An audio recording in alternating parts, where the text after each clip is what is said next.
Ever catch yourself, like, scrolling through job postings, and you start to wonder what it would really be like to actually do that job? Mm-hmm. You know, like you're peeking behind the curtain of these big-time corporate offices. Yeah. Well, today we're doing exactly that. We're taking a deep dive into a position that's often in the shadows, but super critical, the executive assistant. Oh, you're right. There's definitely a lot of, how should I say, misconceptions about this role. Right. People picture, endless coffee runs and like drowning in paperwork. Yeah. But honestly, it's way more than that. Way more dynamic, way more demanding. Okay, so let's unpack that then. I mean, we've all seen the movies, right? Mm-hmm. The assistants frantically juggling phones and coffee orders. Sure. How far off is that from the real deal? Let's just say today's executive assistant, they're probably more likely to be managing a CEO's crazy multi-time zone calendar Yeah. than picking up their dry cleaning. Yeah. We're talking complex travel arrangements, international meetings, even managing projects and training staff. It's a lot more than it seems at first glance. Actually, the RoleCatcher career guide, it really highlights just how much responsibility EAs juggle. Yeah. It definitely makes you realize there's so much more to it than people think. Yeah. Like, honestly, just thinking about a trip across time zones, even for myself, makes my head spin. Oh, yeah. So I can only imagine the level of, like, organization and problem solving an executive assistant needs, Yeah. especially when those last-minute things pop up. One thing that surprised me, though, the guide mentioned EAs might even need to know multiple languages. Is that really that common these days? It's becoming more and more crucial, especially with companies going global, And EA's job is to help their executives succeed, right? Right. Like, so if that executive is working across different countries, the EA needs to be comfortable in those different cultures. A&D speak the languages. Wow.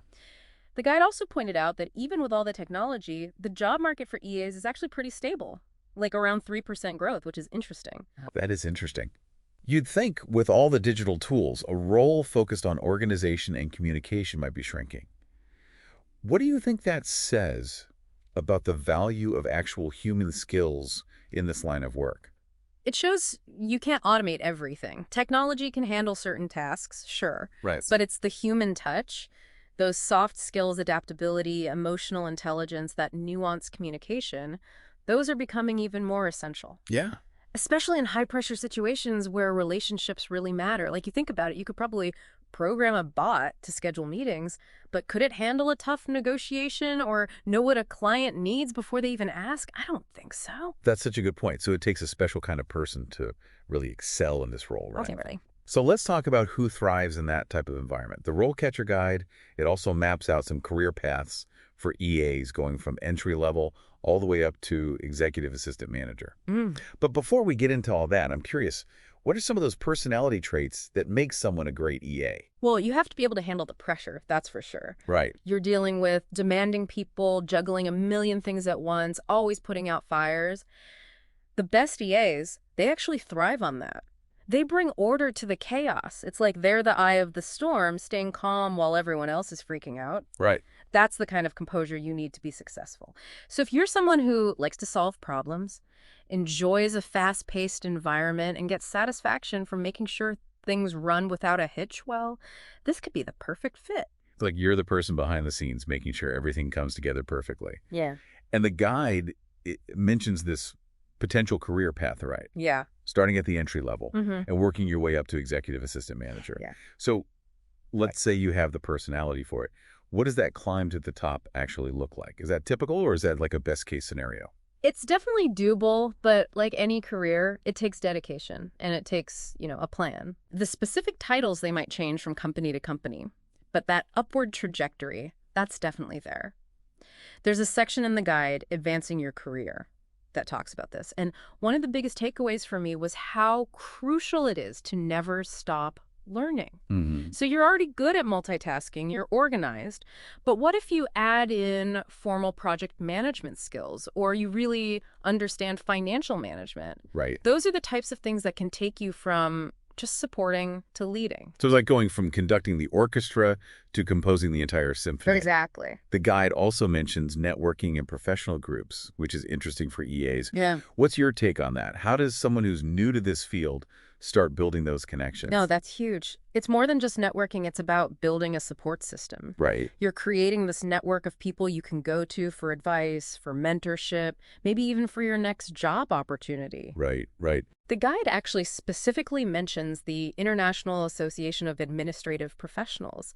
They have amazing resources and can connect you with other EAs, mentors, people in the field. Even going to industry events, even if they're virtual, can be so valuable. You never know who you'll meet. Yeah, it's like having this whole group of people who get it. You know, they understand the challenges and the wins. Exactly. And speaking of challenges, that interview prep section in the guide, wow. Some of those questions were intense. Right. Totally got me off guard. Yeah. They were digging into things like, what would you do if you had to handle confidential information? Or like a major conflict between coworkers. Yeah. It made me realize interviewing for an EA position is about way more than just, can you organize a spreadsheet? Oh, yeah. It's about judgment, discretion, and how you navigate those tricky interpersonal situations. Yeah. It's like those questions are designed to get at how you think on your feet and handle pressure. For sure. Like, picture this. They ask you, tell me about a time you had to resolve a conflict between colleagues. They don't just want to hear the story. They want to know what you were thinking, how you weighed everything out. Right. It's all about showing you can think critically and act professionally, but also with that emotional intelligence.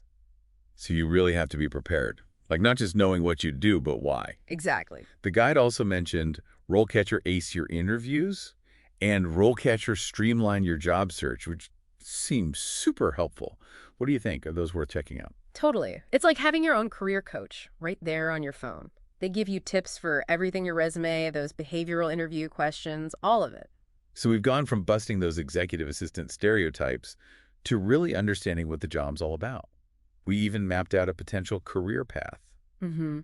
As we wrap up here, what's the one thing you hope listeners take away from this deep dive? I'd say it's that being an executive assistant, it's not what people think. It's a challenging role, but it can be incredibly rewarding if you're organized, a problem solver, and yeah, a little bit of a diplomat doesn't hurt. Right, you're the force behind the scenes. Exactly. And for anyone thinking about this path, remember those skills you learn as an EA, those are valuable no matter what you end up doing.